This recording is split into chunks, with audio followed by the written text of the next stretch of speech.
Really excited to talk to you today about bringing home your fur baby. This is one of the best moments of all of our lives when we get to bring a new fur baby into our lives. And today I'm going to specifically talk about bringing home your dog. Whether it's a rescue from a breeder or from a foster family, or maybe you're fostering a dog yourself. I have fostered 3 dogs in my life. One of them is currently our dog. We kept him. I've owned 3 dogs as an adult, owned 3 pets growing up, and have had the pleasure of working with a number of rescues and shelters as a volunteer over the years. I think one of the big things for people is that there's sort of an expectation of what they want the dog to be and then what the dog is. And we're going to talk a little bit about that today. But before I get started, if you do want help, I have 2 ways that you can contact me. The first one is through our website, aboutstephanie.com. Links below in the description. Or if you want to try and tackle this on your own, I do have a downloadable guide on Etsy. It is the Last Bite Publishing, my counterpart, Last Bite Publishing store on Etsy. Also, links below. I'll try and bring those up a few more times throughout this, but those are available to you and they're wonderful resources. And I actually created the resource because I was helping someone bring home their rescue corgi. And she had been a pet owner before. She'd owned a dog for 15 years, was a fantastic pet parent, but it had been a handful of years since she brought home a pet, and she wanted to do it right, especially as a rescue. She wanted to be sure that she was setting herself up for success, and she wanted to be sure that she was setting up her dog for success. And it brought about some really great questions. Let's go through those. All right, the first one, do I need a trainer? And the answer is maybe. But that doesn't mean you need one right out the gate. There are a couple things to think about. There are stages when you bring home a dog. I want you to think about the first time you went to like college or the first time you went on an extended trip with somebody. It has to be with somebody. You can't have gone by yourself. You have to have gone with somebody.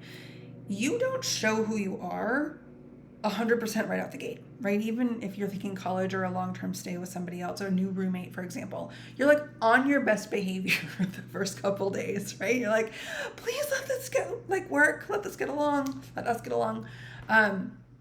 And so you are doing your best to like make sure that you're giving off a good impression. And your rescue dog is going to be the same way. Even your brand new pet, if you're getting it from a breeder, your brand new dog is going to be like kind of doing its thing, thinking that it's happy and kind of expecting what it was like in its last environment. If you're bringing home a rescue dog, you kind of have a myriad of things. The dog can be super confident already and maybe showing you a little bit of his personality, or the dog can be super nervous because being in a shelter is really nerve-wracking. Even a foster, like they were getting used to their family and now they're with a brand new family and it takes a minute. So we like to break things down, and I love the way rescues frame this in the 3, 3, and 3 category. The first 3 days, the first 3 weeks, and the first 3 months. Your dog and you are going to show different parts of your personality throughout those timelines. And so when you think about, use word stuff, do I need a trainer? There we go. I would say wait, unless you know that you're getting a dog with behavioral issues. If the breeder, the rescue, or the foster family are like, we've been working with a trainer, this dog has some concerns and you need to like stay on top of it, that's a different conversation. But if you're just bringing home a dog and it seems well behaved, has sort of a good personality from what you can tell, I would say pause. Wait on spending the money. There's a lot that you can do personally to make sure that your dog is successful. Okay, so the first one, need to be sure that you have all the gear. I know that people say, well, you can figure it out as you go along, but like, no. One of the things that I helped my client with the first time was making sure you had all the gear.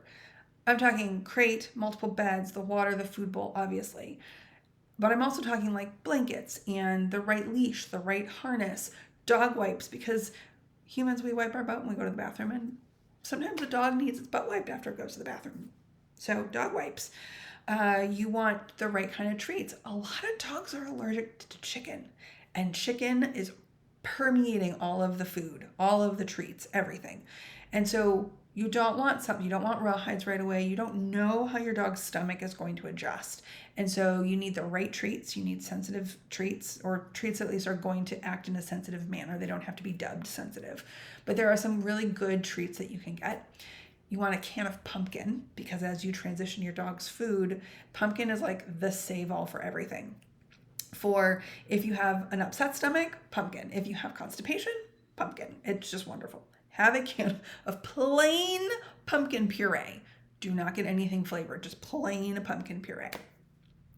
And then, you're going to want potentially, you may want some pee pads, especially if you're getting a baby. And you want to start thinking about your schedule. What kind of schedule do you have? Can you take it out every couple hours? Can you hire somebody to come and help you take it out every couple hours? Those first 3 days are going to be a whirlwind, and having all of these frameworks, all of these things, all of these objects in place help you be successful right out the gate and minimize swirl for you.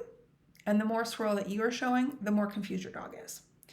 All right, so the next thing, and I'm not going to go through everything. Like I said, if you want help, I'm available one-on-ones on aboutstephanie.com, links below, or you can use my downloadable guide on Etsy, links also below.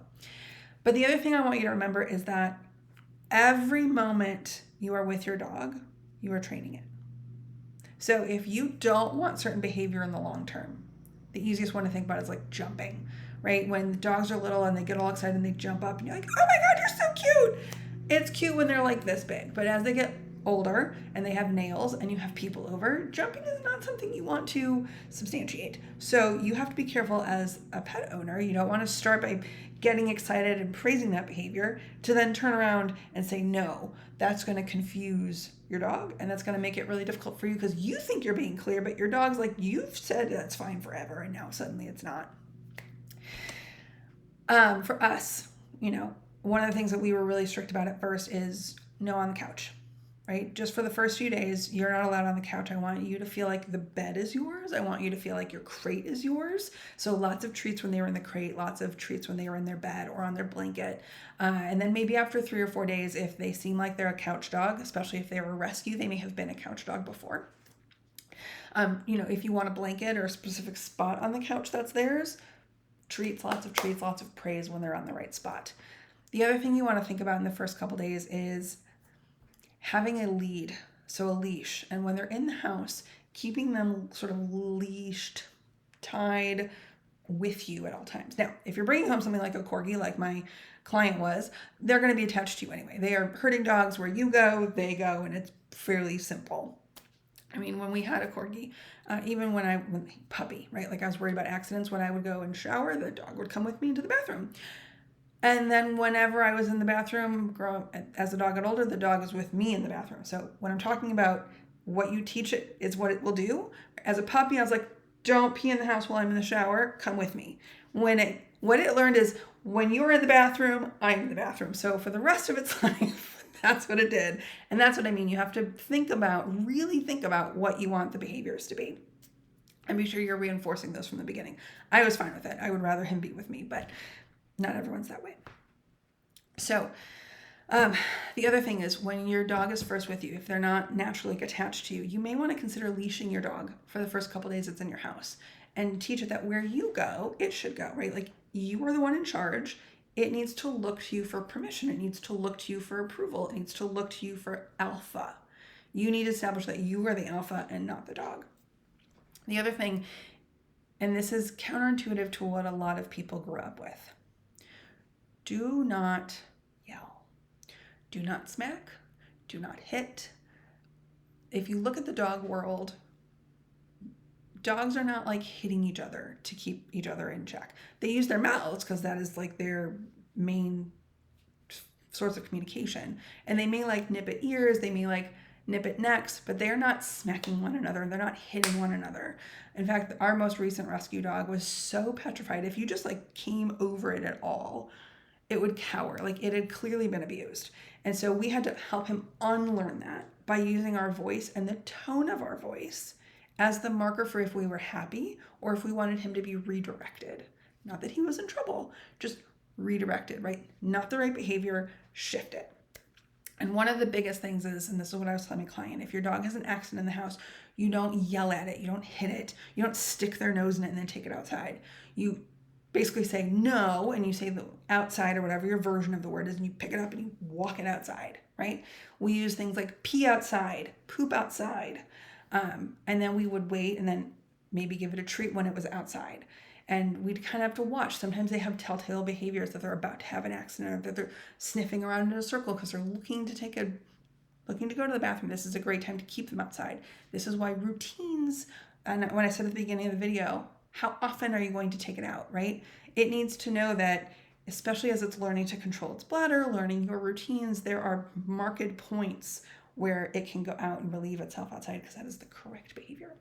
But at the end of the day, no shouting, no hitting. Use your tone of voice, the firmness of your voice. And some people kind of look at me funny when I say that. And I like to think about parenting. There's sometimes you use a stern voice when you're being stern, and you use a fun voice when you're being fun. Dogs hear that too, right? That same thing is being perceived by your dog. So stern when maybe they're not doing. There's a joke. There are 14 different kinds of no, right? There's no, don't touch that. No, no, no, no, no, no, no. Like in present tense, well, stop. And no, oh my God, don't go anywhere near that, right? So think about how you can practice this at home too, if you're not sure. Before you bring your dog home, figure out what your tone of voices sound like, which one you're comfortable with. These are all tricks to help you out. And then over your first 3 days, first 3 weeks, and first 3 months, consistency is key. It's going to take your dog a while to adjust. And you're going to be excited because it's going to show you new things as you're going through that. But those are some really quick takeaways. If you want more, links below. You can either one-on-one with me through aboutstephanie.com, or you can get our downloadable guide from Etsy. It is the Last Bite Publishing website on Etsy, and you can download it and work through it yourself until you decide you do need help. And maybe you don't. Maybe you've got this figured out, which is great. Either way, I'm really excited for you, and I'm really excited for your new fur baby, and congratulations.